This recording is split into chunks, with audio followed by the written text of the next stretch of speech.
নবী যখনই দুনিয়াতে আগমন করেছেন, ভূমিষ্ঠ হয়েছেন, ওই সময় থেকে যখন দুনিয়া থেকে বিদায় নিচ্ছিলেন ওই সময় পর্যন্ত একই বক্তব্য ছিল, উম্মতি উম্মতি।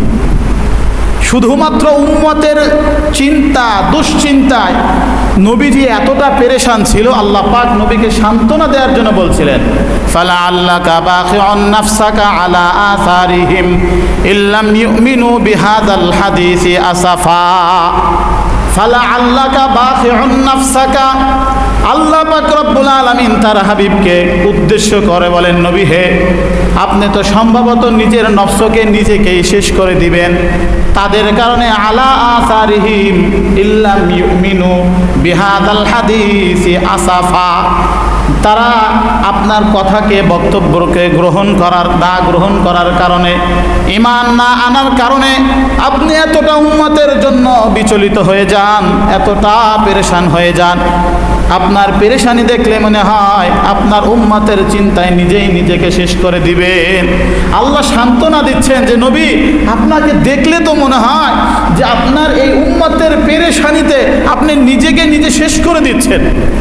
তার মানে কতটুকু উম্মতের ব্যাপারে চিন্তা থাকলে স্বয়ং আল্লাহ সান্ত্বনা দিতে হয়। আপনি চিন্তা করতে পারেন, যেই নবীর ভালোবাসা উম্মতের জন্য এই পরিমাণ, পক্ষান্তর এর বিপরীতে উম্মতের ভালোবাসা নবীর জন্য কি পরিমাণ,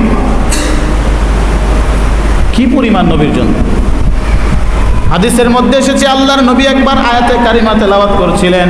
হযরতে ইব্রাহিম আলাইহিস সালাম যেই দোয়া করেছেন উম্মতের জন্য, ওই আয়াতে কারিমা তেলাওয়াত করেছেন। সূরা ইব্রাহিমের মধ্যে 13 নম্বর পারার 19 নম্বর পৃষ্ঠার প্রথম আয়াত। হযরতে ইব্রাহিম আলাইহিস সালাম দোয়া করেন, রব্বি ইন্নাহুন্না আদলালনা কাসীরাম মিনান নাস।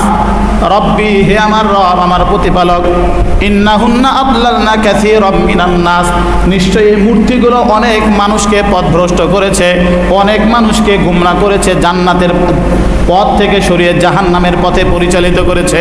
এই মূর্তি পূজাগুলো আমার উম্মতের অনেককে ধ্বংস করেছে। ফামান তাবিআনি ফাইন্নাহু মিন্নি, এদের মধ্য থেকে যারা আমার অনুসরণ করে তা আমার দলের লোক। অর্থাৎ যারা আমার তাওহীদের দাওয়াতকে গ্রহণ করেছে, ঈমানকে গ্রহণ করেছে, তারা হচ্ছে আমার দলের লোক, আমার পক্ষের লোক। ওমান আসানি, আর যারা আমাকে অস্বীকার করেছে, আমার বিরোধিতা করেছে, আমার বিপক্ষে অবস্থান নিয়েছে, তথা তাওহীদকে ছেড়ে দিয়ে শিরকের পক্ষে অবস্থান নিয়েছে। একজন নবীর দরদ উম্মতের প্রতি কি পরিমাণ! দেশ থেকে দেশান্তরিত হয়েছে, নিজের মাতৃভূমি পর্যন্ত ছাড়তে হয়েছে, অগ্নিকুণ্ডে নিক্ষিপ্ত হতে হয়েছে। এমন কোনো কষ্ট দুঃখ নেই যেটা উম্মত থেকে পায়নি। এরপরেও নবী দোয়া করে, ফামান তাবিআনি ফাইন্নাহু মিন্নি, হে আল্লাহ, যারা আমার অনুসরণ করেছে তারা তো আমার লোক, আমার দলের লোক। ওমান আসানি, আর যারা নাফরমানি করেছে, আমাকে অমান্য করেছে, আপনার তাওহীদকে অস্বীকার করেছে, ফাইন্নাকা গফুরুর রহিম, আল্লাহকে স্মরণ করিয়ে দিচ্ছে, আল্লাহ আপনি তো অনেক দয়ালু, অতিশয় ক্ষমাশীল, আপনি তো দয়ালু, আপনি চাইলে তাদেরকেও তো মাফ করতে পারেন। চিন্তা করতে পারেন যে নবীকে এত কষ্ট দেওয়ার পরেও নবী এই দোয়া করছে উম্মতের জন্য।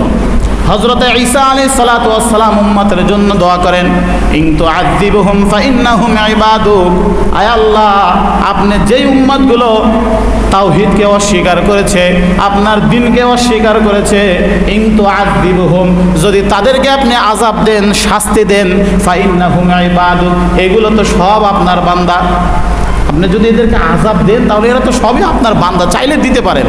ওয়া ইন তাগফির লাহুম ফাইন্নাকা আনতাল আজিজুল হাকিম, আর যদি ক্ষমা করে দেন, হে মহান সত্তা, ফাইন্নাকা আনতাল আজিজুল হাকিম, আপনি হচ্ছেন মহান অধিপতি, আপনি চাইলে তো ক্ষমাও করে দিতে পারেন।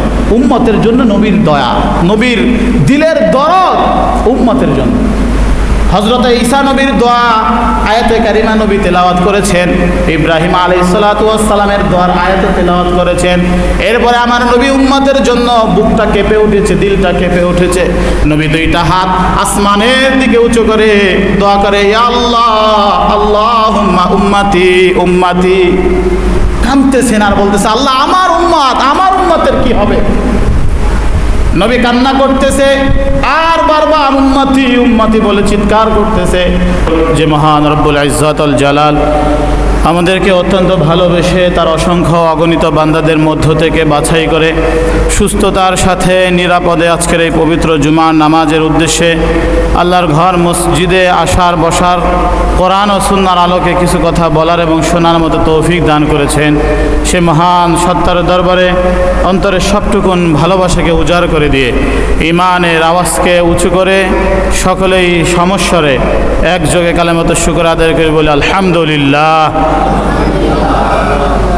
লক্ষ কোটি দরুদ সালাম পেশ করছি সেই মহামানব, বিশ্ব মানবতার মুক্তির দূত, সৈয়দুল মুরসালিন, শফিউল মুজনবিন, আকায়ে নামদার তাজদার মদিনা, সরদার দো জাহান, রহমাতুল লিল আলামিন, জনাবে মুহাম্মদুর রাসূলুল্লাহ সাল্লাল্লাহু আলাইহি ওয়াসাল্লামের উপর আমরা সকলেই মোহাব্বতের সাথে প্রাণ ভরে একবার দরুদ পড়ি বলি সাল্লাল্লাহু আলাইহি ওয়াসাল্লাম। অসংখ্য অগণিত দয় মাগফিরাত করছি সেই সকল মহা মুর্শিদের জন্য যাদের অক্লান্ত পরিশ্রম, দাওয়াত ও ত্যাগের বিনিময়ে আল্লাহ তাআলার মনোনীত দিন আমরা পেয়েছি। আল্লাহ সুবহানাহু ওয়া তাআলা যেন সেই সকল মহা মুর্শিদের জান্নাতের সর্বোচ্চ মর্যাদা দান করে আমরা বলি আমিন। মুহতারাম হাজিরিন, আমরা যে জুমায় অংশগ্রহণ করেছি এটি হচ্ছে রবিউল আউয়াল মাসের তৃতীয় জুমা। গত শনিবার 12ই রবিউল আউয়াল ছিল। সারা বাংলাদেশ ব্যাপী বিভিন্ন শ্রেণীর মানুষ, যদিও এই সমস্ত কর্মকাণ্ডের সাথে ইসলামের ন্যূনতম সম্পর্ক ছিল না কিংবা নাই, এরপরেও জশ্নে জুলুস নামে, ঈদে মিলাদুন্নবীর নামে বিভিন্ন বিদআতি কর্মকাণ্ড সারা দেশব্যাপী উদযাপিত হয়েছে। অনেকে আনন্দের সাথে সেটাকে গ্রহণও করেছেন এবং অংশগ্রহণও করেছেন। আল্লাহ পাক রব্বুল আলামিন আমাদেরকে প্রকৃত আশেকে রাসূল এবং আল্লাহ পাক রব্বুল আলামিন যে আদর্শ নিয়ে, যে চেতনা নিয়ে বিশ্বনবীকে পাঠিয়েছেন, সে আদর্শকে প্রকৃত পক্ষে আমাদের জীবনে বাস্তবায়নের তৌফিক দান করে আমরা বলি আমিন। আল্লাহ রসুল সাল্লাল্লাহু আলাইহি সাল্লাম সকল বিদআতকে গুমরাহি বলেছেন, পথভ্রষ্টতা বলেছেন। যে কোনো নব আবিষ্কৃত জিনিস শরিয়াতের ভিতরে, কেননা ইসলাম হচ্ছে পূর্ণাঙ্গ, এর মধ্যে বাড়ানোরও সুযোগ নেই, কমানোরও সুযোগ নেই। যদি আপনি ইসলামের মধ্যে অ্যাড করেন, বাড়ান, সেটাই হবে বেদাত। যদি ইসলাম থেকে কিছু কমাতে চান, সেটা কোনো কোনো ক্ষেত্রে কুফরি কিংবা শিরক পর্যন্ত চলে যাবে। এজন্য কমানোরও সুযোগ নাই, বাড়ানোরও সুযোগ নাই। যেইভাবে আল্লাহ রসুল সাল্লাল্লাহু আলাইহি সাল্লাম দিনকে রেখে গিয়েছেন, কোরআন ও সুন্নাহকে আমাদের মাঝে রেখে গিয়েছেন হুবহু, কোনো প্রকার কিলোকাল ছাড়া, চুচেরা, কেন, কি কারণে, এই জাতীয় কোনো কারণ ছাড়া, খোঁজা ছাড়া, কেন প্রশ্ন ছাড়াই দিল থেকে মনে প্রাণে বিশ্বাস করে ভালোবেসে নবীর আদর্শকে মেনে নিতে পারাই হচ্ছে প্রকৃত নবীর ভালোবাসা। আওয়াজ দিয়ে বলেন ঠিক না বেঠিক? আমি আপনি শুধুমাত্র নবীর সুন্নাহ সেগুলোকে মানার জন্য প্রস্তুতি নেই যেগুলো আমার মন প্রতিকূল, অনুকূলে, আমার কাছে যেগুলো ভালো লাগে, যেগুলোর মধ্যে আমার স্বার্থ নিহিত আছে, যেগুলো আমার কাছে আরামদায়ক মনে হয়। যেমন আমরা স্বাভাবিকভাবে অনেকে মিষ্টি খেতে পছন্দ করি, তো যদি কেউ আমাদেরকে বাধা দেয়, বলে এত মিষ্টি খেও না, কারণ মিষ্টি বেশি খেলে ডায়াবেটিস হওয়ার সম্ভাবনা আছে, তখন নবীর হাদিস ঝাড়ি আমরা, আরে মিষ্টি খাওয়া তো সুন্নাত। তখন কি করি, নবীর দোহাই দিয়ে মিষ্টি খাওয়াটাকে জায়েজ বানাই। নবী তো মিষ্টি খেয়েছেন, এই জন্য আমিও মিষ্টি খাই। দুপুরবেলা এমন ঘুমাইছে, এখন আর উঠে না, বলে ভাই এত ঘুমাবা, কাজ করবা কখন? বলে আরে দুপুরে তো কাইলুলা করা সুন্নাত, নবী করেছে, এই জন্য আমিও করি, কাজ রাখো তোমার পরে। তো নিজের স্বার্থ যেখানে হাসিল হয়, সেখানে নবীর দোহাই দিয়ে সুন্নাতের নাম বিক্রি করে অনেক সময় আমরা নিজেদের স্বার্থ পূরণ করার চেষ্টা করি। কিন্তু প্রকৃতপক্ষে একজন মুমিন, একজন নবীর উম্মত, সে তো শুধুমাত্র খাওয়া আর ঘুমের ক্ষেত্রে নয়, বিবাহ শাদী আর ওযু ইস্তেঞ্জার ক্ষেত্রে নয়, ওই ব্যক্তি নিজের ব্যক্তি জীবন থেকে একদম আন্তর্জাতিক জীবন পর্যন্ত, রাজনীতি, ব্যবসা বাণিজ্য, লেনদেন, ইসলাম প্রতিষ্ঠার সংগ্রাম, নিজের সাড়ে 3 হাত বডির মধ্যে সুন্নাত প্রতিষ্ঠার সংগ্রাম, সব জায়গায় যিনি সোচ্চার সচেতন থাকবে, সেই প্রকৃত নবীর আশিক।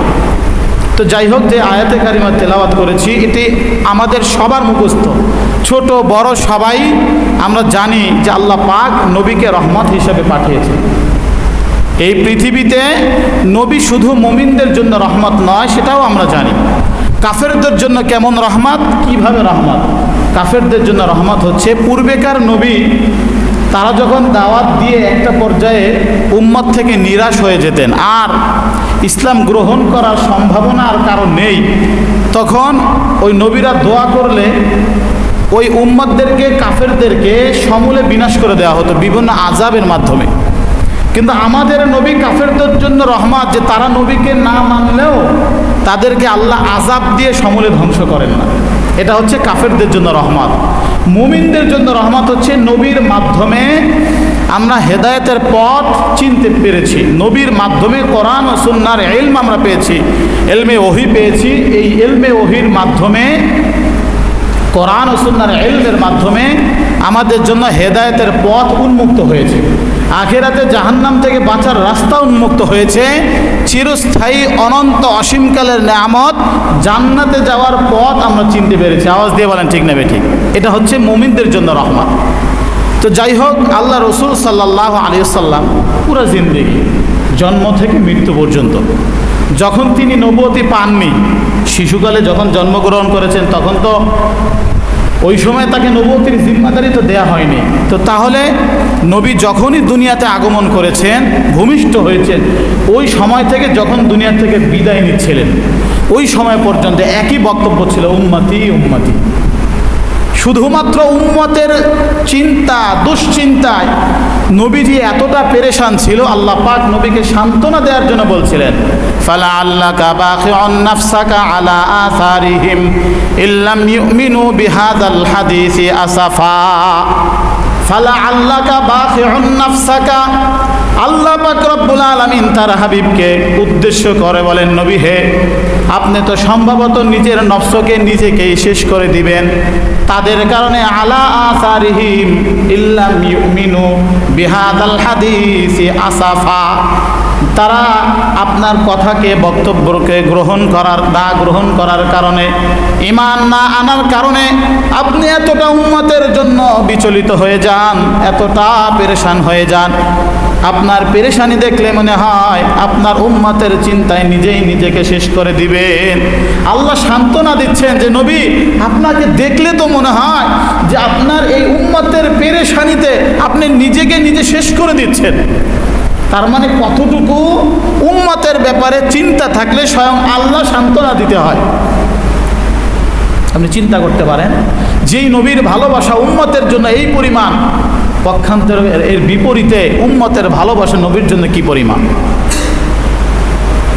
কি পরিমাণ নবীর জন্য। হাদিসের মধ্যে এসেছে, আল্লাহর নবী একবার আয়াতে কারিমা তেলাওয়াত করছিলেন। হযরতে ইব্রাহিম আলাইহিস সালাম যেই দোয়া করেছেন উম্মতের জন্য, ওই আয়াতে কারিমা তেলাওয়াত করেছেন। সূরা ইব্রাহিমের মধ্যে 13 নম্বর পারার 19 নম্বর পৃষ্ঠার প্রথম আয়াত। হযরতে ইব্রাহিম আলাইহিস সালাম দোয়া করেন, রব্বি ইন্নাহুন্না আদলালনা কাসীরাম মিনান নাস। রব্বি, হে আমার রব, আমার প্রতিপালক, ইন্নাহুন্না আদলালনা কাসীরাম মিনান নাস, নিশ্চয়ই এই মূর্তিগুলো অনেক মানুষকে পথভ্রষ্ট করেছে, অনেক মানুষকে গুমরাহ করেছে, জান্নাতের পথ থেকে সরিয়ে জাহান্নামের পথে পরিচালিত করেছে। এই মূর্তি পূজাগুলো আমার উম্মতের অনেককে ধ্বংস করেছে। ফামান তাবিআনি ফাইন্নাহু মিন্নি, এদের মধ্য থেকে যারা আমার অনুসরণ করে তা আমার দলের লোক। অর্থাৎ যারা আমার তাওহীদের দাওয়াতকে গ্রহণ করেছে, ঈমানকে গ্রহণ করেছে, তারা হচ্ছে আমার দলের লোক, আমার পক্ষের লোক। ওমান আসানি, আর যারা আমাকে অস্বীকার করেছে, আমার বিরোধিতা করেছে, আমার বিপক্ষে অবস্থান নিয়েছে, তথা তাওহীদকে ছেড়ে দিয়ে শিরকের পক্ষে অবস্থান নিয়েছে। একজন নবীর দরদ উম্মতের প্রতি কি পরিমাণ! দেশ থেকে দেশান্তরিত হয়েছে, নিজের মাতৃভূমি পর্যন্ত ছাড়তে হয়েছে, অগ্নিকুণ্ডে নিক্ষিপ্ত হতে হয়েছে। এমন কোনো কষ্ট, দুঃখ নেই যেটা উম্মত থেকে পায়নি। এরপরেও নবী দোয়া করে ফামান তাবিআনি ফাইন্নাহু মিন্নি, হে আল্লাহ যারা আমার অনুসরণ করেছে তারা তো আমার লোক, আমার দলের লোক। ওমান আসানি, আর যারা নাফরমানি করেছে, আমাকে অমান্য করেছে, আপনার তাওহীদকে অস্বীকার করেছে, ফাইন্নাকা গফুরুর রহিম, আল্লাহকে স্মরণ করিয়ে দিচ্ছে, আল্লাহ আপনি তো অনেক দয়ালু, অতিশয় ক্ষমাশীল, আপনি তো দয়ালু, আপনি চাইলে তাদেরকেও তো মাফ করতে পারেন। চিন্তা করতে পারেন যে নবীকে এত কষ্ট দেওয়ার পরেও নবী এই দোয়া করছে উম্মতের জন্য। হযরতে ঈসা আলাইহিস সালাতু ওয়াস সালাম উম্মতের জন্য দোয়া করেন, ইন তুআযিবহুম ফাইন্নাহুম ইবাদুক, আয় আল্লাহ আপনি যেই উম্মতগুলো তাওহীদকে অস্বীকার করেছে, আপনার দ্বীনকে অস্বীকার করেছে, ইন তুআযিবহুম, যদি তাদেরকে আপনি আযাব দেন, শাস্তি দেন, ফাইন্নাহুম ইবাদুক, এগুলো তো সব আপনার বান্দা। আপনি যদি এদেরকে আযাব দেন তাহলে এরা তো সবই আপনার বান্দা, চাইলে দিতে পারেন। ওয়া ইন তাগফির লাহুম ফাইন্নাকা আনতাল আজিজুল হাকিম, আর যদি ক্ষমা করে দেন, হে মহান সত্তা, ফাইন্নাকা আনতাল আজিজুল হাকিম, আপনি হচ্ছেন মহান অধিপতি, আপনি চাইলে তো ক্ষমাও করে দিতে পারেন। উম্মতের জন্য নবীর দয়া, নবীর দিলের দরদ উম্মতের জন্য। হযরতে ঈসা নবীর দোয়া আয়াতে কারিমা নবী তেলাওয়াত করেছেন, ইব্রাহিম আলাইহিস সালাতু ওয়াস সালামের দোয়ার আয়াতে তেলাওয়াত করেছেন। এরপরে আমার নবী উম্মতের জন্য বুকটা কেঁপে উঠেছে, দিলটা কেঁপে উঠেছে। নবী দুইটা হাত আসমানের দিকে উঁচু করে দোয়া করে, ইয়া আল্লাহ আল্লাহুম্মা উম্মতি উম্মতি, কাঁদতেছেন আর বলতেছে, আল্লাহ আমার উম্মত, আমার উম্মতের কি হবে। নবী কান্না করতেছে আর বারবার উম্মতি উম্মতি বলে চিৎকার করতেছে। আল্লাহ পাক রব্বুল আলামিন তার প্রধান ফেরেশতা জিবরিল আমিনকে পাঠিয়ে দিয়েছে, যাও জিবরাইল, আমি তো জানি আমার নবী কি জন্য কাঁদে, এরপরেও গিয়ে জিজ্ঞাসা করো যে কি জন্য আমার নবী কাঁদে। জিবরাইল আলাইহিস সালাতু ওয়াস সালামের আগমন হয়েছে। জিবরাইল আলাইহিস সালাম এসে জিজ্ঞাসা করে, ইয়া রাসূলুল্লাহ, ইয়া হাবিবাল্লাহ, আল্লাহ পাঠিয়েছেন জানার জন্য কি জন্য কাঁদেন, এত কান্না কিসের জন্য। বলে আমার উম্মত, আমার উম্মতের জন্য আমি কান্দি। হযরতে জিবরিল আমিনকে আল্লাহ পাক শিখিয়ে দিলেন, জানিয়ে দিলেন, জিবরিল আমিন যাও আমার হাবিবকে সান্ত্বনা দাও, আমার হাবিবকে সন্তুষ্ট করব তার উম্মতের ব্যাপারে, এই নিশ্চয়তা, এই গ্যারান্টি আমি রব তাকে দিচ্ছি। বলেন সুবহানাল্লাহ। আমি আমার হাবিবকে তার উম্মতের ব্যাপারে সন্তুষ্ট করব, সে যেন উম্মতের ব্যাপারে পেরেশান না হয়। উম্মতের ব্যাপারে নবীর দরদ। আর এর বিপরীতে উম্মতের নবীর ব্যাপারে দরদ যদি আমাদের বর্তমান পরিবেশ পরিস্থিতি, সমাজ, রাষ্ট্র থেকে শুরু করে সব জায়গায়, ব্যক্তিগত থেকে শুরু করে সব জায়গায় নবীর ব্যাপারে উম্মতের দিলে ভালোবাসা কতটুকু, এটা দেখলে দেখা যাবে যে কিচ্ছু নাই। এটা হচ্ছে ওই ব্যক্তির মতো ব্যাংকে টাকা জমা দিতে গেছে জীবনে প্রথম, এখন টাকা জমা দিবে যে রসিদ স্লিপ কখনো লেখে নাই। এখন এই জন্য দেখে যে একজনের টাকা জমা দিতে আসছে 5 লাখ, ওনার পাশে দাঁড়িয়ে উনি যা যা লিখতেছে উনিও তাই তাই লিখতেছে, যেখানে ওই ব্যক্তি তার নাম লিখেছে এখানে সেও তার নাম লিখেছে। তো লিখতে লিখতে দেখে যে উনি লিখছে 5 লক্ষ টাকা মাত্র, 5 লক্ষ টাকা মাত্র। উনি চিন্তা করে সর্বনাশ, 5 লক্ষ টাকা মাত্র, আমি তো জমা দেবো 500 টাকা, তাহলে আমি কি লিখবো। তো এই জন্য উনি এবার লিখছে 500 টাকা কিছুই না, উনি লাগছে 5 লক্ষ টাকা মাত্র। ওনারটা দেখে দেখে উনি লাগছে 500 টাকা কিছুই না। কাউন্টারে জমা দেওয়ার পরে কাউন্টারের ম্যানেজার দেখে বলতেছে, কি লাগছেন এটা? বলে, স্যার আমি তো কখনো টাকা জমা দেই নাই। তো এক ভদ্রলোককে দেখলাম উনি লাগছে 5 লক্ষ টাকা মাত্র, তো ওই হিসাবে আমার 500 টাকা কিছুই না, এই জন্য কী লিখবো বুঝতে না পারে আমি এই জন্য লিখছি 500 টাকা কিছুই না। তো যেই নবী জন্ম থেকে মৃত্যু পর্যন্ত উম্মতি উম্মতি বলে কান্দে, ওই নবীর উম্মতের ভালোবাসা নবীর প্রতি দেখলে মনে হয় কিছুই না, আছে? আসলেই নাই। আপনি চিন্তা করতে পারেন, সৌন্দর্য বর্ধনের জন্য নবীর দিলের মধ্যে খুর লাগায়, সৌন্দর্য বর্ধনের জন্য নিজেকে একটু স্মার্ট, সমাজের মধ্যে নিজেকে একটু সুদর্শন পুরুষ। আমাদের বাংলাদেশি মানুষদের রুচির এতটা দুর্ভিক্ষ, আল্লাহু আকবার। যারা অনলাইনে সোশ্যাল মিডিয়ায় অ্যাক্টিভ তারা জানেন যে কিছুদিন আগে অ্যাওয়ার্ড দেওয়া হয়েছে বাংলাদেশের সবচেয়ে সুদর্শন পুরুষকে। ওরে দেখলে মনে হয় রাস্তাঘাটে যে টাকা উঠায় ওই হিজলাদের চাইতেও দেখলে মানে নিম্নমানের চেহারা। এক তো আল্লাহ মাফ করুক, আল্লাহর সৃষ্টি, কিন্তু এই ব্যক্তি নাকি বাংলাদেশের সবচেয়ে সুদর্শন পুরুষ, তাকে অ্যাওয়ার্ড দেওয়া হয়েছে সুদর্শন পুরুষের। অথচ দেখলে হিজড়াদের চাইতেও খারাপ দেখা যায়, মানে রুচির দুর্ভিক্ষ।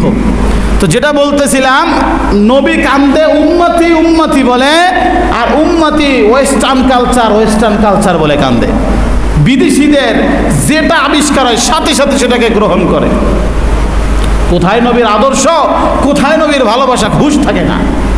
নতুন একটা কালেকশন আসছে, বাস এখান থেকে সিরা, ওখান থেকে সিরা, ওখান থেকে সিরা, বাস এটাই গ্রহণ করে ফেলে, এটাই গিলে ফেলে, নবীর আদর্শের ধার ধারে না।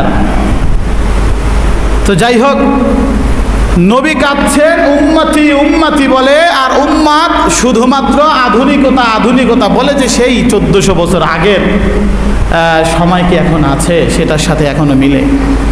নবী গোটা জাতির জন্য রহমত, সবচেয়ে ছোট্ট কিংবা সবচেয়ে উত্তম একটা আদর্শ বা উত্তম একটা দৃষ্টান্ত হচ্ছে মুসলিম শরীফের বর্ণনা এসেছে, আল্লাহর নবী বলেন, যদি কোনো ব্যক্তি 2টা সাক্ষী দেয়, মাত্র কয়টা সাক্ষী? আওয়াজ দেন, কয়টা সাক্ষী? 2টা সাক্ষী যদি আমার উম্মতের মধ্যে কেউ দেয়, আমি কথা দিচ্ছি ওই উম্মতকে আল্লাহ জান্নাতে প্রবেশ করাবেন। বলেন সুবহানাল্লাহ। সাক্ষী 2টা। 1 নাম্বার সাক্ষী দিবে ওই ব্যক্তি বলবে ওয়াহদাহু লা শারীকা লা, আল্লাহ এক, অদ্বিতীয়, তার কোনো শরীক নাই, আল্লাহ পাকের তাওহীদের সাক্ষী দিবে। 2 নাম্বার মুহাম্মাদুর রাসূলুল্লাহ, মুহাম্মদ সাল্লাল্লাহু আলাইহি ওয়াসাল্লাম আল্লাহর রাসূল বলে তাওহীদ এবং রিসালাতের সাক্ষী দিবে। আমি নবী রহমত হিসাবে আল্লাহ পাক রব্বুল আলামিন এই সাক্ষীর কারণে তাকে জান্নাতে প্রবেশ করাবেন। 2টা সাক্ষীর বিনিময়ে আল্লাহ পাক একজন ব্যক্তিকে জান্নাতে প্রবেশ করার উপযোগী বানিয়ে দিলেন। সুবহানাল্লাহ। নবীর ভালোবাসা উম্মতের জন্য এই, আর উম্মতের ভালোবাসা নবীর জন্য কেমন? অন্য এক বর্ণনা এসেছে, আল্লাহর নবী বলেন, আমার দৃষ্টান্ত আর আমার উম্মতের দৃষ্টান্ত হলো এমন, বলে এক ব্যক্তি একটা গর্তের মধ্যে আগুন জ্বালিয়েছে, মনে করেন শীতের দিনে একটু আগুনের তাপ নেওয়ার জন্য। বলে যখন উনি গর্তের মধ্যে আগুনটা জ্বালিয়েছে, চতুর্দিক থেকে পঙ্গপালগুলো, ফড়িংগুলো উড়ে উড়ে ওই আগুনের মধ্যে ঝাঁপ দেয় কি দেয় না?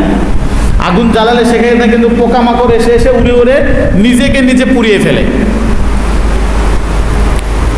এখন আল্লাহর নবী বলতেছেন, এক ব্যক্তি আগুন জ্বালিয়েছে গর্তের মধ্যে, ওই ব্যক্তি যখন আগুন জ্বালিয়েছে নিজে আগুনের তাপ নেওয়ার জন্য কিংবা কোনো কাজের জন্য, চতুর্দিক থেকে উড়ে উড়ে ফড়িংগুলো, পোকামাকড়গুলো আগুনের মধ্যে ঝাঁপ দিচ্ছে, আর ওই ব্যক্তি সবগুলোকে সরিয়ে দিচ্ছে, সবগুলোকে বাঁচানোর চেষ্টা করছে আগুনের ভিতরে যেন ঝাঁপ না দেয়। কিন্তু একা এক ব্যক্তি হাজার হাজার পোকা, হাজার হাজার ফড়িং যখন আগুনের মধ্যে ঝাঁপ দেয়, একা সবগুলোকে রক্ষা করতে পারে না। ঠিক না বেঠিক? চেষ্টা করতেছে। বলে যে আমি তোমাদের মধ্যে ওই ব্যক্তির মতো, ওই ব্যক্তি যেমন আগুনে ঝাঁপ দেওয়া থেকে ফড়িংগুলোকে বাঁচায়, আমি তোমাদের কোমরে ধরে ধরে আগুন থেকে টেনে বাঁচানোর চেষ্টা করি। ওই আগুনটা হলো জাহান্নামের আগুন, আর আমি তোমাকে জাহান্নামের আগুনের থেকে বাঁচানোর চেষ্টা করি। কিন্তু আফসোসের বিষয় হচ্ছে এর পরেও অনেক উম্মত আমার হাত থেকে ছুটে যায়। অনেক চেষ্টা করে আল্লাহ রাসূল বলে এই কোমরে আঁকড়ে ধরে, এই জন্য যেহেতু কোমরে ধরলে কিন্তু শক্ত করে ধরা যায়, ঠিক না? হাতে ধরলে ছুটে যায়, অন্য কোথাও ধরলে ছুটে যাওয়ার সম্ভাবনা থাকে, কিন্তু মাজায় যদি শক্ত করে ধরতে পারে এটা কিন্তু সহজে ছুটতে পারে না। এই জন্য আল্লাহ রাসূল হাদিসের মধ্যে কোমরে শক্ত করে ধরার উদাহরণ দিয়েছে, যে আমি তোমাদেরকে মজবুত করে ধরে রাখার চেষ্টা করি, ওই আগুন থেকে বাঁচানোর চেষ্টা করি, কিন্তু কি করব, এরপরেও আমার উম্মত অনেক সময় ছুটে যায়। বলে যদি কোনো উম্মত নবীর এই বন্ধনীর মধ্যে থাকে, বন্ধনী কি? আল্লাহর নবী বলেন তারাকতু ফীকুম আমরাইন, 2টা জিনিস তোমাদের মধ্যে রেখে যাচ্ছি। 2টা জিনিস। কয় জিনিস? 2টা জিনিস, কিতাবাল্লাহি ওয়া সুন্নাত রাসূলি, আল্লাহর কোরআন, আল্লাহর নবীর সুন্নাহ।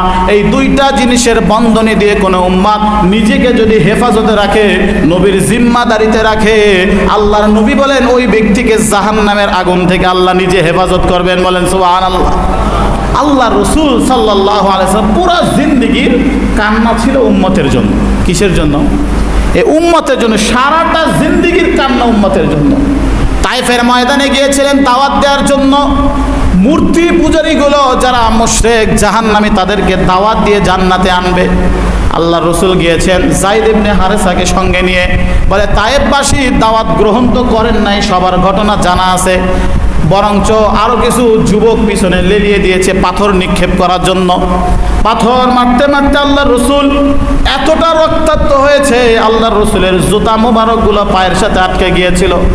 আল্লাহ রসুল যখন জমিনে পড়ে গিয়েছে, এমত অবস্থায় জিবরিল আমিন এসেছে, ইয়া রাসূলুল্লাহ, ইয়া হাবিবাল্লাহ, আল্লাহ পাক আমাকে পাঠিয়েছেন, যেই জনপদের লোক আপনার উপরে এই নির্মম নির্যাতন চালিয়েছে, এই পাশেই ফেরেশতারা রয়েছে, পাহাড়ের জিম্মাদার ফেরেশতাগুলো আছে, তারা আপনাকে সাহায্য করতে চায়। বলে তারা কি সাহায্য করবে? বলে একটা বারের জন্য আপনি আদেশ দেন, একটা বারের জন্য অনুমতি দেন, এই দুই পাশের পাহাড়গুলো দিয়ে তাদেরকে এমন জোরে চাপা দিব, এই জনপদকে পৃথিবী থেকে চিরদিনের জন্য মুছে দেওয়া হবে। এমনভাবে চাপ দিব পাহাড় দিয়ে, একদম পৃথিবী থেকে নিশ্চিহ্ন হয়ে যাবে। আমি কিংবা আপনি সাধারণ মানুষ হলে কি বলতে, আরে বেটা তাড়াতাড়ি দে, আমার গায়ে পাথর মারছে, ওরা আমার চিনল না, দে জলদি জলদি, একদম পিষে ফেল। আল্লাহর নবী বলেন, এমন হৃদয় বিদারক দোয়ার জন্য আসমানের দিকে হাত উঠিয়েছেন, আল্লাহ এরা তো আমাকে চিনে নাই, আমি যে শেষ নবী, আমি যে রাহমাতুল লিল আলামিন, আমাকে এরা চিনতে পারে নাই। আয় আল্লাহ, এই পাহাড়ের ফেরেশতারা যদি এদেরকে ধ্বংস করে দেয়, এদের পরবর্তী প্রজন্ম কিভাবে তৈরি হবে, আর পরবর্তী প্রজন্মরা কিভাবে তোমাকে ওয়াহদাহু লা শারীকা লা বলে সাক্ষী দিবে? প্রজন্ম যদি তৈরি না হয়, হয়তোবা এরা আমাকে চিনে নাই, যদি এদেরকে ধ্বংস করে দেওয়া হয়, এদের প্রজন্ম এখানে বন্ধ হয়ে যাবে। আর যদি এই প্রজন্মটা বাকি থাকে, হয়তোবা তারা ঈমান গ্রহণ করে নাই, তাদের পরবর্তী প্রজন্মটা ঈমান গ্রহণ করবে।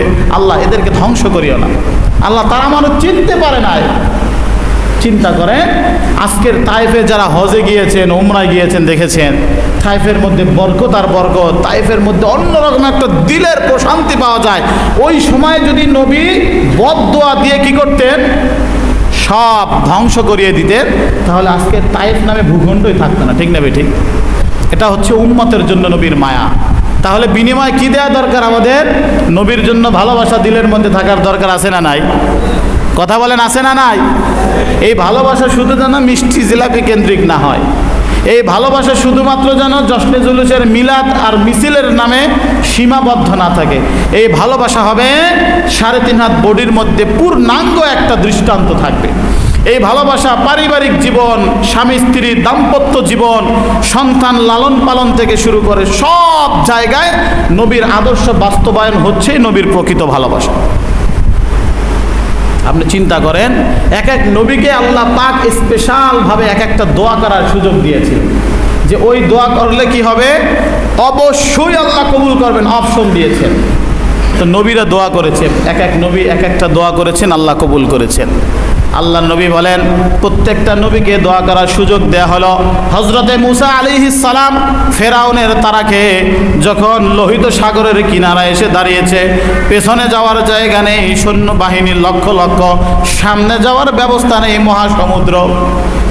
মূসা আলাইহিস সালাতু ওয়াস সালাম দোয়া করেছেন, আয় আল্লাহ আমাকে যে একটা অপশন দিয়েছিলেন, অবশ্যই অবশ্যই দোয়া কবুল করবেন।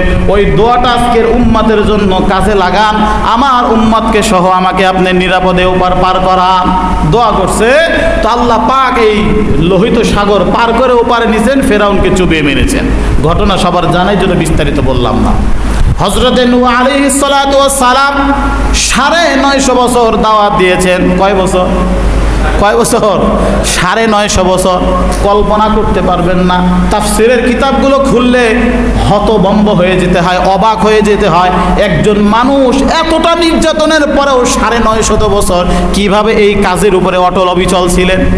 এক একবার পাথর মারতে মারতে পাথরের স্তূপের মধ্যে ঢেকে ফেলতো। সবাই মনে করতো যে হয়তোবা সে মরে গেছে, হয়তোবা সে মরে গেছে, টেনে হিসড়ে নিয়ে বাড়ির দরজায় ফেলে রাখতো। তাফসীরের কিতাব খুললে পাওয়া যায়, তারা ফেলে রাখছে ওখানে, ভাবছে তো মরে গেছে, বাড়ির লোকজন দাফন করে ফেলবে। আল্লাহ পাক রব্বুল আলামিন আবার তাকে সুস্থ করেছেন, আবার তাকে হায়াত দিয়েছেন। এরপরে আবার পরের দিন যারা তাকে পাথর মেরেছিল, আবার তাকে তাওহীদের দাওয়াত দেওয়ার জন্য, জাহান্নাম থেকে বাঁচানোর জন্য, জান্নাতের পথে নেয়ার জন্য আবার দাওয়াত দিয়েছেন।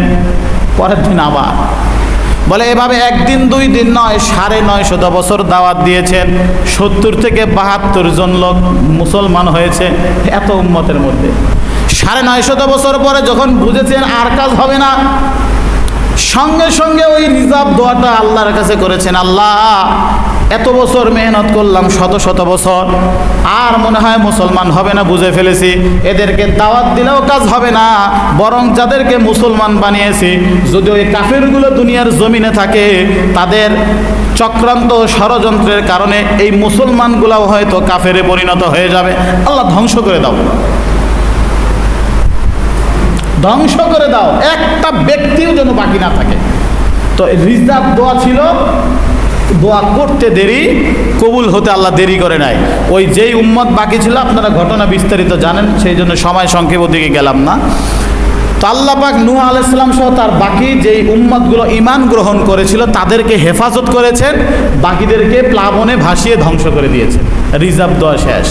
আল্লাহর নবী বলেন প্রত্যেক নবী এক একটা দোয়া করেছেন তার ব্যক্তিগত কাজের জন্য অথবা উম্মতের জন্য, আর সব দোয়াগুলো দুনিয়ার জমিনে শেষ হয়ে গিয়েছে, তাদের দোয়ার অপশন শেষ, আর সুযোগ নাই। আমি নবী মুহাম্মাদুর রাসূলুল্লাহ সাল্লাল্লাহু আলাইহি সাল্লামের যে স্পেশাল চাওয়াটা আজও পর্যন্ত বাকি রেখেছি, যেই দিন আর কোনো উপায় থাকবে না, হাসরের ময়দান, কিয়ামতের ময়দান, যেদিন বাবা মাকে চিনবে না, সন্তান বাবা মাকে চিনবে না, ভাই ভাইয়ের থেকে পালন করবে, কঠিন দুর্বিষহ ওই পরিস্থিতির মধ্যে আমি মুহাম্মাদুর রাসূলুল্লাহ ওই দোয়াটা আমার উম্মতের জন্য রিজার্ভ রেখে দিয়েছি। বলেন সুবহানাল্লাহ। ওই দিনের জন্য রিজার্ভ রাখছেন, আপনি কল্পনা করতে পারেন নবীর ভালোবাসা কি পরিমাণ ছিল উম্মতের জন্য। স্পেশাল একটা দোয়া একবার মাত্র কবুল হবে, যা চাইবে তাই দেয়া হবে। আল্লাহর নবী বলেন ওই দোয়াটা আমি রিজার্ভ রেখে দিয়েছি পরকালের জন্য, আখিরাতের জন্য ওই দোয়াটা রিজার্ভ রেখেছি উম্মতের জন্য। আল্লাহ বলেন ওয়ালা সাওফা ইউতিকা রাব্বুকা ফাতারদা, অচিরেই আপনাকে আল্লাহ পাক সন্তুষ্ট করে দিবেন, এমন দান করবেন ওই দান পেয়ে আপনি সন্তুষ্ট হয়ে যাবেন। হাসরের ময়দানে আল্লাহ পাক যখন জান্নাতের ফয়সালা করবেন, আমি এই খুশি হওয়াটা, আমার স্পেশাল দোয়াটা ওই দিন আমার উম্মতের জন্য কাজে লাগাবো, ওই দিন রিজার্ভ রেখে দিলাম। আল্লাহ যখন আমাকে বলবে জান্নাতে যাওয়ার জন্য, আমি কান্নায় ভেঙে পড়বো, আমি বায়না ধরবো আল্লাহর কাছে। আল্লাহ আপনি বলেছিলেন ওয়ালা সাওফা ইউতিকা রাব্বুকা ফাতারদা, এমন দান আল্লাহ আপনাকে করবেন যেই দান পেয়ে আপনি সন্তুষ্ট হয়ে যাবেন। আয় আল্লাহ, এই হাসরের ময়দানে সবচেয়ে খুশির বিষয় হচ্ছে আমার উম্মতের নাজাত, আমার উম্মতের জাহান্নাম থেকে মুক্তি। আমার উম্মত জাহান্নাম থেকে মুক্তি পেলে এর চেয়ে কোনো খুশি আমার জন্য হতে পারে না। সুবহানাল্লাহ। ও ভাই, নবীর ভালোবাসা কোথায় দিলের মধ্যে, চিন্তা করেন। সারাটা দিন 24 ঘন্টা, একটু ভাবেন তো, এই 24 ঘন্টার ভিতরে কি 24 বারও নবীর ভালোবাসায় দরুদ পড়া হয়? হয়, মনেই তো থাকে না অনেক সময় আমাদের। নামাজই তো অনেকের পড়া হয় না, তাহলে দরুদ কেমনে পড়ি? বলে আল্লাহ নবী বলেন হাসরের ময়দানে আমি এই দোয়াটা রেখে দেব রিজার্ভ, বায়না ধরবো আমার উম্মতগুলো যতক্ষণ পর্যন্ত যারা পরিমাণ ঈমান নিয়ে পৃথিবীর জমিন থেকে এসেছে, স্থায়ীভাবে জাহান্নাম থেকে তাদেরকে নাজাত দিয়ে জান্নাতে পাঠানোর ব্যবস্থা হওয়ার, নিশ্চিত হওয়ার আগ পর্যন্ত আমি নবী জান্নাতে প্রবেশ করব না। এটা আমি আল্লাহর কাছে বায়না ধরবো। আর আল্লাহ পাক রব্বুল আলামিন নবীর এই দোয়াটা উম্মতের ব্যাপারে হাসরের ময়দানে কবুল করবেন। বলেন আলহামদুলিল্লাহ। এই নবী জন্ম থেকে মৃত্যু পর্যন্ত আমার জন্য কেঁদেছেন, আপনার জন্য কেঁদেছেন। হ্যাঁ, যিনি সকাল বিকাল আপনি নবীর নাফরমানি করছেন, সুন্নাতের খেলাফ কাজ করছেন, নবীর চরিত্র নিয়ে কথা বলেছেন, নবীর আদর্শের বিরুদ্ধাচরণ করেছেন, নবীর দ্বীনের বিরুদ্ধাচরণ করেছেন, আপনার জন্য নবী কেঁদেছেন, আপনার জন্য নবীর চোখের পানি ঝরেছে। এখন যদি আপনি সেটা গ্রহণ করতে না পারেন, এখানে তো আপনার মতো হতভাগা আর দুর্ভাগা কেউ থাকতে পারে না। যতগুলো নাস্তিক, যতগুলো ব্লগার, যতগুলো মুরতাদ, ইসলাম বিদ্বেষী আছে যারা ইসলামের বিরুদ্ধে কথা বলে, নবীর আদর্শের বিরুদ্ধে কথা বলে, নবী তাদের জন্যও কেঁদেছিলেন। শুধু তাই নয়, আল্লাহর নবী মসজিদে নববীর মধ্যে বসা, হঠাৎ দেখে যে একটা লাশ নিয়ে যাচ্ছে। ওই লাশটা বহন করা দেখে আল্লাহর নবীর চোখ থেকে দরদর করে পানি পড়ছে। আল্লাহর নবী অঝোর ধারায় কান্না করতেছে। সাহাবা একরাম জিজ্ঞাসা করে, ইয়া রাসূলুল্লাহ, ইয়া হাবিবাল্লাহ, ওই লাশটা দেখে কান্না করার কি আছে? ওটা তো একজন ইহুদির লাশ। আল্লাহর নবী বলেন, এই জন্যই তো আমি কান্না করি, আমার জীবদ্দশায় আমার চোখের সামনে আমার একজন উম্মত ইমানদার না হয়ে কাফের হয়ে মারা যাচ্ছে। এর চেয়ে দুঃখ আমার জন্য কি হতে পারে? আমার চোখের সামনে আমার একজন উম্মত নিয়ে যাওয়া হচ্ছে, অথচ সে মুমিন হতে পারেনি, ঈমান গ্রহণ করতে পারেনি। এর চেয়ে দুঃখ বা কষ্টের আমার জন্য আর কি হতে পারে? আপনি চিন্তা করতে পারেন। এটা হচ্ছে নবীর ভালোবাসা। হ্যাঁ, আপনার জন্য, আপনার জন্য। যিনি টুপি মাথায় দিলে নাকি মাথা চুলকায়, এই জন্য টুপি দেয় না। দাড়ি মুখে রাখলে নাকি আনস্মার্ট লাগে, এই জন্য দাড়ি রাখে না। সুন্নতির লেবাস পরলে নাকি জঙ্গি জঙ্গি লাগে, এই জন্য সুন্নতির লেবাস পরে না। আপনার জন্য নবী কেঁদেছে, আপনার জন্যই নবী কেঁদেছে। এরপরেও যদি নবীর কান্নার মূল্যায়ন আমি আপনি না করতে পারি, আমি যদি নবীর আদর্শকে ভালো না বাসতে পারি, তো আমার চেয়ে স্বার্থপর, নেমো খারাপ, আর আমার চেয়ে দুর্ভাগা, হতভাগা, কপাল পরা কেউ নেই। আওয়াজ দিয়ে বলেন ঠিক না বেঠিক? প্রিয় ভাইরা, রবিউল আউয়ালের আদর্শ হচ্ছে, রবিউল আউয়ালের স্লোগান হচ্ছে একটাই, যে আমার জীবন থাকতে নবীর সুন্নাহ বহির্ভূত কোনো কাজ করব না। রাজি আছি ইনশাআল্লাহ? নবী উম্মতকে সকালে বুঝিয়েছেন, বিকালে বুঝিয়েছেন, নবী উম্মতের জন্য রাতে কেঁদেছেন, নামাজের মধ্যে কেঁদেছেন, লম্বা সিজদায় পড়ে। আরে নবী নিজের জন্য কি চাইবেন? নবীর চাওয়ার কি আছে? আল্লাহ তো ঘোষণা দিয়েছেন, ইন্না ফাতাহনা লাকা ফাতহাম মুবিনা লিয়াগফির লাকাল্লাহু মা তাকদ্দামা মিন যামবিকা ওয়া মা তাআখার। নবী, আপনাকে আল্লাহ প্রকাশ্য বিজয় দিয়েছেন। আল্লাহ আপনার আগের পেছনের সব গুনাহগুলো মাফ করে দিয়েছেন। সুবহানাল্লাহ। নবী তো রাহমাতুল লিল আলামিন, নবী তো সাইয়্যিদুল মুরসালিন, নবী তো ইমামুল আম্বিয়া, নবী তো ওই ব্যক্তি যিনি সর্বপ্রথম জান্নাতের দরজার মধ্যে খটখট করে আওয়াজ দেবেন। তো নবী নিজের জন্য কি চাওয়ার ছিল? কিছুই চাওয়ার ছিল না। এরপরেও রাত্রি জাগরণ করেছেন, উম্মতের জন্য কেঁদেছেন, ক্ষুধার যন্ত্রণায় পেটে পাথর বেঁধেছেন, উম্মতের জন্য কেঁদেছেন, দিন প্রতিষ্ঠার জন্য চেষ্টা করেছেন। তিনি চেয়েছেন একটা উম্মত যেন ওই জ্বলন্ত আগুনে যেমন পঙ্গপালগুলো, ফড়িংগুলো ঝাঁপ দিয়ে নিজেকে ধ্বংস করে ফেলে, তারা নিজেরা না বোঝার কারণে, আমার একটা উম্মত যেন ওই জাহান্নামের আগুনে নিজে ঝাঁপ না দেয়, আমার একটা উম্মত যেন জান্নাত থেকে বঞ্চিত না হয়। এটাই ছিল নবীর পুরা জীবনের একটা মিশন। প্রিয় ভাইয়েরা, 12 রবিউল আউয়াল শেষ, দেখবেন আশিক রাসূল সব শেষ। এসকো টেস্কো ভুলে গেছে, আবার 1 বছর পরে এসকো জায়গা উঠবে। এগুলো সিজনাল আশিক রাসূল। আমরা বলেছিলাম আমাদের হতে হবে অরিজিনাল আশিক রাসূল। রাজি আছি ইনশাআল্লাহ? নবীর বিরুদ্ধে কেউ যদি কথা বলে, গোস্তাখে রাসূল, সে যে কোনো পদস্থ কর্মকর্তা হোক না কেন, যে কোনো লেভেলের, যে কোনো পরিস্থিতি পজিশনে থাক না কেন, গোস্তাখে রাসূলের শাস্তি, শাতেমে রাসূলের শাস্তি, রসুল বিদ্বেষীর শাস্তি কোনো ব্যক্তি যদি নিজ হাতেও তুলে নেয়, ইসলাম তাকে দ্বিতীয়বার এই হত্যার বদলে কিংবা শাস্তির বদলে শাস্তি দেওয়ার বিধান রাখে নাই। চিন্তা করতে পারেন, নবীর ইজ্জত, এটা নিয়ে কোনো আপোষ নাই। আছে কোনো মুমিন নবীর ইজ্জতের ব্যাপারে আপোষ করতে পারে না। বিভিন্ন সময় আফসোসের সাথে, পরিতাপের সাথে বলতে হয়, এই পর্যন্ত বাংলাদেশে কতগুলো ঘটনা ঘটেছে। রসুলের বিরুদ্ধে ব্যঙ্গ করে ফেসবুকে স্ট্যাটাস দেয়, নবীকে গালি দেয় একজন ব্যক্তি গালি দেয়। এই গালির প্রতিবাদ করে হাজারো লাখো ধর্মপ্রাণ উম্মতে মুসলিমা নবীর আশেকগুলো। গুলি চলে এই আশেক রাসূলদের উপরে, গুলি চলে এই নির্মম নিরীহভাবে নির্যাতন চলে সাধারণ মুসল্লিদের উপর। তাকে যে কোনোভাবে হোক হেফাজত করা হয়, নিরাপত্তা দেওয়া হয়, অনেক সময় দেশের বাইরে পাঠিয়ে দেওয়া হয়। এমন ঘটনা ইতিপূর্বে আমরা দেখেছি। যদিও আপনি বলেন হুজুর সাবধান, আর সামনে বাইরের না, চাপ আছে, অমুকের চাপ আছে, তমুকের চাপ আছে। ওই বেটা, কার চাপ? আল্লাহর চাপের উপরে বড় কোনো চাপ আছে? আল্লাহর নবীর ইজ্জতের ব্যাপারে বড় কিছু আছে? আরে যেখানে আল্লাহর নবীর ইজ্জত যদি রক্ষা না হয়, আল্লাহ রসুলের ইজ্জত নিয়ে যদি কথা বলা হয়, আমার মতো হাজারো সলিমুল্লাহ কলিমুল্লাহ জীবন দিয়ে দিলে কোন আফসোস আছে? আরে আর এর চেয়ে গর্বের কি হতে পারে যে আমি নবীর ইজ্জত রক্ষার জন্য আমি আমার জীবন দিয়ে দেব? এর চেয়ে বড় সৌভাগ্যের কিছু আছে?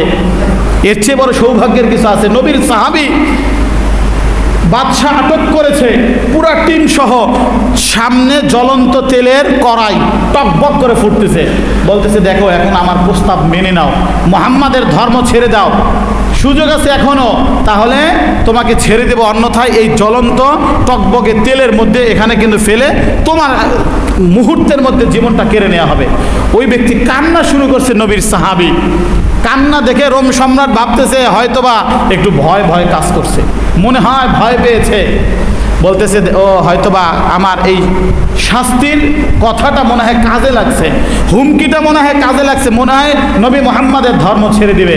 বলছে আচ্ছা ঠিক আছে, তোমাকে মাফ করে দেওয়া হলো, আমরা বুঝতে পেরেছি তুমি ভয় পেয়েছো। বলে আরে আহম্মক, আমি তো মরার ভয়ে কান্না করি না, আমি তো কান্না করতেছি যে আমার জীবন তো মাত্র একটা। কয়টা? আমার একটা জীবন, যদি এই জ্বলন্ত কড়াইয়ের মধ্যে তেলের ফুটন্ত তেলের মধ্যে আমাকে ফেলে দাও, আমি তো মাত্র একবার মৃত্যুবরণ করব, আমি নবীর জন্য আবার কিভাবে জান দিব? আমার শরীরের প্রতিটা লোমের গোড়ায় গোড়ায় যদি এক একটা জান হতো, আমি প্রতিটা জান নবীর ভালোবাসায় নবীর দ্বীনের জন্য কোরবান করে দিতাম। সুবহানাল্লাহ। এটা হচ্ছে নবীর ভালোবাসা, এটা হচ্ছে নবীর ইশক, এটা হচ্ছে নবীর মুহাব্বত। আল্লাহ পাক রব্বুল আলামিন আমাদের প্রত্যেককে দিল থেকে মুহাব্বতের সাথে আল্লাহর রাসূলকে যেন ভালোবাসতে পারি এবং নবীর ভালোবাসা আমাদের যেন নাজাতের উসিলা বানাতে পারি। আল্লাহ পাক তৌফিক দান করেন, আমিন।